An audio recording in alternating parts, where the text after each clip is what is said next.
Veerasun is the founder of Excel Company Limited, a biotech company that has been committed to the research, development and production of natural probiotic and microbial enzyme solutions for industrial food processing wastewater treatment, ornamental ponds and aquaculture since 1992. Let's welcome Mr. Veerasun on stage to enlighten us on biomimicry, key to sustainable organic shrimp farming. Mr. Veerasun, please. Good afternoon, ladies and gentlemen. It has been an honor for me to be invited to come here by an organizer and serve to millions.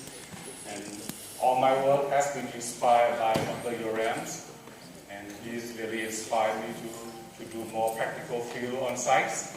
And I have been advised by Dr. Albert Hoffman to do the natural feedings and substitute of various different feed grains. So we're going to go for the biomimicry, the key to sustainable organic shrimp farming. The biomimicry is a simple process. It's an imitation of the models, the system that humans problems trying to solve the complex of the aquaculture. So we try to mimic the nature, combine the technology to be able to sustain our shrimp aquaculture. Our goal is how to prevent shrimp from being affected by EMS. In Thailand, in the past few years, the EMS hit very hard, and we just corrected the industry. So we have to create a system with the Natural Probiotics Environment Institute. It's how to initially raise shrimp with the fattest growth rate and highest survival rate. It's by creating a natural feed institute prior to stocking. So the shrimp, the post-larvae can have a better immune system and a higher survival rate and faster growth rate. And how to lower the production of shrimp. It's by balancing the pond environment and natural food web institute with bioporoids and fermented plant protein. And how to sustain shrimp farming industry with totally safe products for human consumption is by avoiding using all toxic chemicals, disinfectants, and antibiotics. Our system is free of chemicals. The biomimicry, in the past, when you look at the old days, we grow shrimp using the mangroves area, we culture shrimp using the natural water resources, and all the small animals living in the mangrove area. Until the technology present, they came with artificial feeds, they came with chemicals, they came with laboratories, diagnostic, and they came with a lot of different ways in different directions. So the biomimicry is to combine the past and the present technology except chemical for the future of aquaculture. Problems in the realistic, in the old age ponds. Our pond has acidic soil because all the waste accumulated. The technology just trying to cover it up with PE lines. But actually, the whole industry that were dug in Thailand before, there was earthen ponds. So this technology is support to the small farmers who has already earthen pond with the lowest investment possible. So the older the pond is, the better for the biomimicry process. So what happened is that we have to analyze the soil, pH soil, because the more the age the pond, the more the acidic the soil. And we have to do the bioremediation. We have to apply some probiotics, and we use a human chain drafting that was done because there was no machine invented. So we have to use a long chain and just walk through like that for nearly a month just to recover the waste. It was a hard work though. It was a very beautiful coloring pictures, and a lot of people just going walking by. And until the pH of the soil has risen up by itself naturally without using the lines. So this is a bioremediation process. So anyone want to do the research on this, this is another field that's very interesting to do. Until the technology invented, so now it's much easier to use the chain dragging instead of using the human dragging. And what it is that we have been applying the rice bran. The rice bran contains a lot of essential nutrients in terms of fatty acid, in terms of carbohydrate, and some type of short chain of peptide inside the rice bran. So we apply the rice bran, but the rice bran from the mill contains husk and broken rice. So by doing this, we have to sieve them to purify mainly the rice, the polished rice bran that we require, and trying to remove the husk as much as possible, because the husk will take long time to degrade inside the system. And we do the liquid stage fermentation, trying to liquefy them into more water solubles. And the rice bran, actually, once they be hydrolyzed, it becomes symbiotics. It's a prebiotics and probiotics fixed inside itself.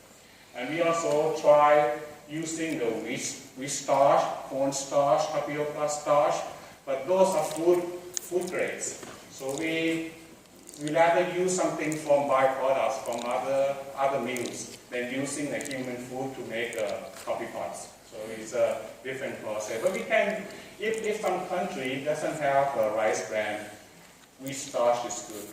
We grew coffee pots, very large stems, using the wheat starch as well.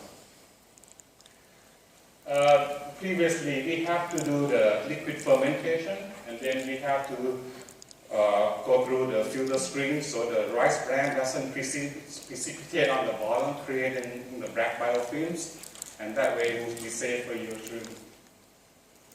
The benefits of the rice bran is creating natural food web institute.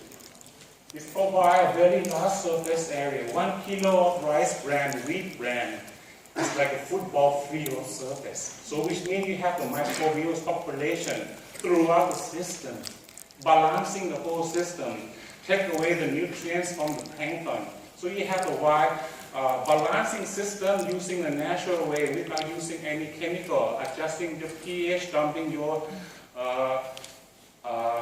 chemical to raise up your oxygen. No, this is a well-balanced system by itself. It provides a natural biochloroid.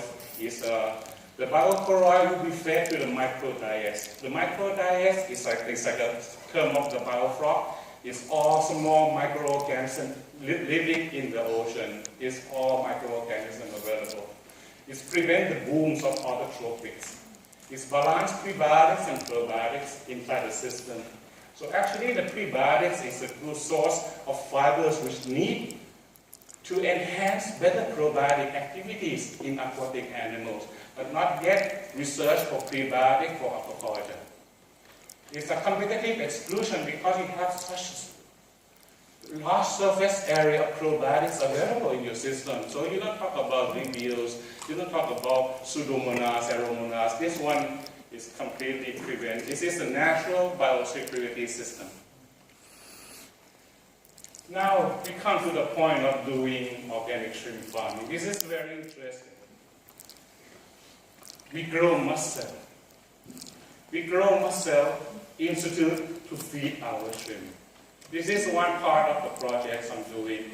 There are so many others, but this is one of the highlights, so we have brought them today. This is the net inside the reservoirs. It's a fish net. We hang it down there for 3 months. And this is what we found. We found horse mussel colonized on each net. It was so amazed. It was so amazed. And we took that concept and applied into a real technically practical culture. And everything we do, we try using the ropes, we try using all the old equipment, just dump into the pond, in various ponds, to see whether it has the same function. And it did. The mussel grow on any substrates available inside the system. and designing that. So we took that mimics, the natures. What we have done was, in 1 hectare, we put 2,000 ropes 4 meters long. And each rope grows about 40 kilos of muscle. So you're talking about 80,000 kilograms of muscle per hectare. But extract the shell, so you have 20,000 kilos of live feed for your black tiger, available throughout 400-500 days of closure without harvesting and without feeding. That's the most important. This is the lowest cost of shrimp production ever exists in the world. See, the whole pond is been lined up 2,000 ropes. It's just amazing work. It's just slowly but learning by doing. And each rope we have 40 kilos. And now a lot of hatcheries come to get the mussel to feed their broodstocks now. So before time, the mussel for hatchery is something opposite the world. This is a carrier. This is something that they think very dangerous, bring pathogens. No, we fed them with probiotics. We fed them with symbiotics. So the mussel became a good source of probiotic inside the GI tract. So it's a different process. This is indoor. This is in the institute. It's not from the ocean mussel. And from that, and during the time we are growing the mussel, after you do the good, perfect bioremediation of the soil, this is what we get. Sandworms, polychaetes, bloodworms, everywhere swimming throughout the soil. So which means the soil is become a food source for these animals. They live and eat and produce more and much more. And we can harvest them to sell if we like, or we can just stop the shrimp to grow them. And this is another, then the next step after the polychaetes, the bloodworms, and the sandworms arise. This is what we have found. Every single cubic centimeters of water inside the pond, it has copepods. It has so much dense of copepod using rice bran. It's so amazing that simple agricultural byproducts, priceless, no values, and we convert it into a natural feed. And don't just take this for shrimp. Consider some other fries. Consider some other fingerings. Consider some other sea cucumbers. Oysters. We can feed all this into a real system, but it has not been done yet because I have only, same like you, 2 legs, 2 hands, and 1 brain, cannot think overall. But I hope all the researchers can see my presentation today and implement it into a bigger scale in some other species as well. And not only copepods we have natural mice.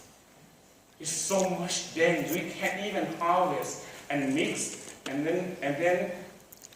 do the, we can harvest them and mix them with some of other fermented materials, feed grains, to attract shrimp if you want to feed them with naturally processed without using the other artificial feeds. And it grows everywhere in the system.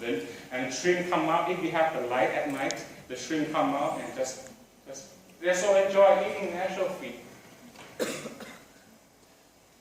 And we have amphipods. This is the most exciting about having the mussel. When we have the mussel colonized in your system, they need home for it. So which means that if you have mussel, they have home for amphipods. They will live inside the amphipod, and they feed on excretion of whatever mussel fed. So it's a large home of amphipod living inside the mussel. And this is the mussel colonized.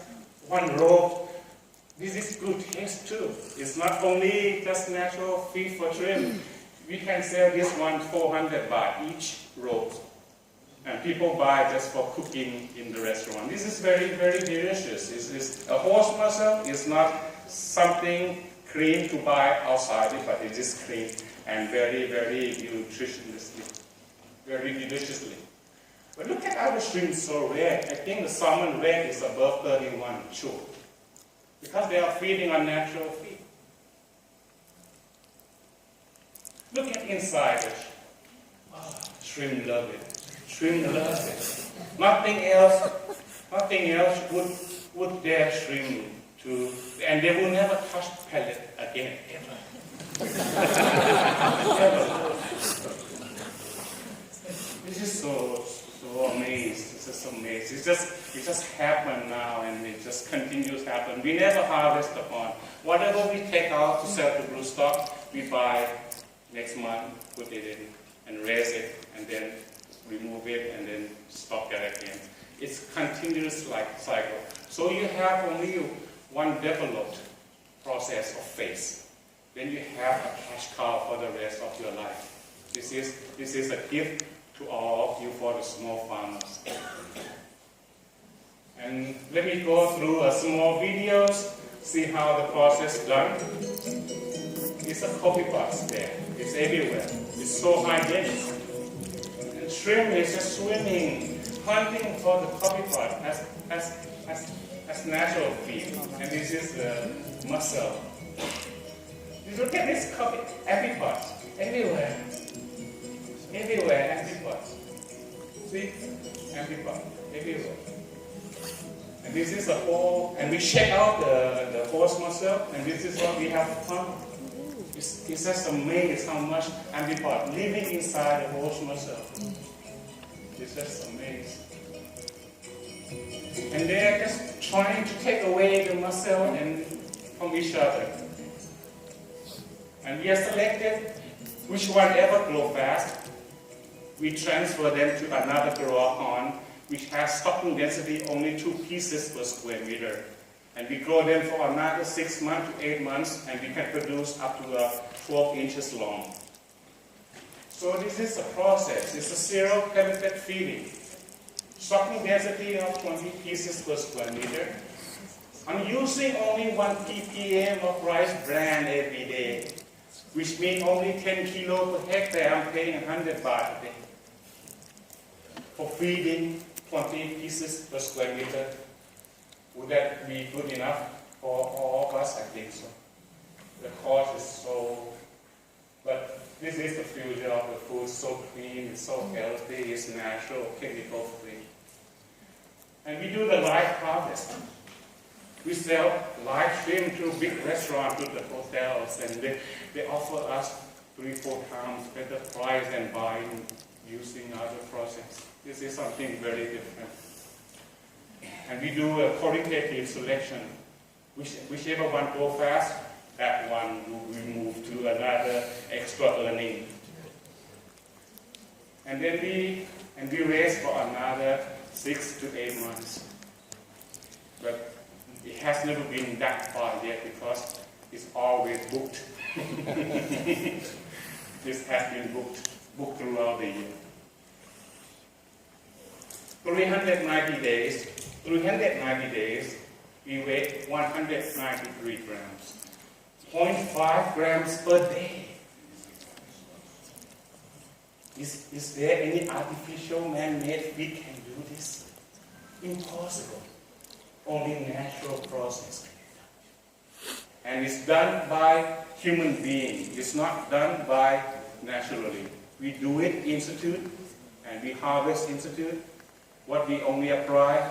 Rice bran. Select a good rice bran, and you have a food chain for the rest of your crops. This is our It's so big, unbelievable big. You can have one piece on plate, and you deny all the lobster. The lobster, you pay for the scale, you pay for the shell. But this one, 300 grams, pay for meat. And you don't need to destructive the natures, the mother, the oceans. We can have it from the ponds. ตัวละ 2,000 So from this one, I took the coffee cup technology. Want to try something differently. Growing shrimp with coffee pots. Can we do it? So when I read article from Dr. Yoram, using biofrost as natural feed, it was such a challenge for me. Is it true? Is it possible? There's no theory behind all this. So what we have to do, go for it. Let's do it. But before we do this, I tell you something. I am a man with full scars. I have been a lot of failures in the past 20 years of shrimp farming. It's a full scar. So no matter what you refuse me to say, I'm already numb.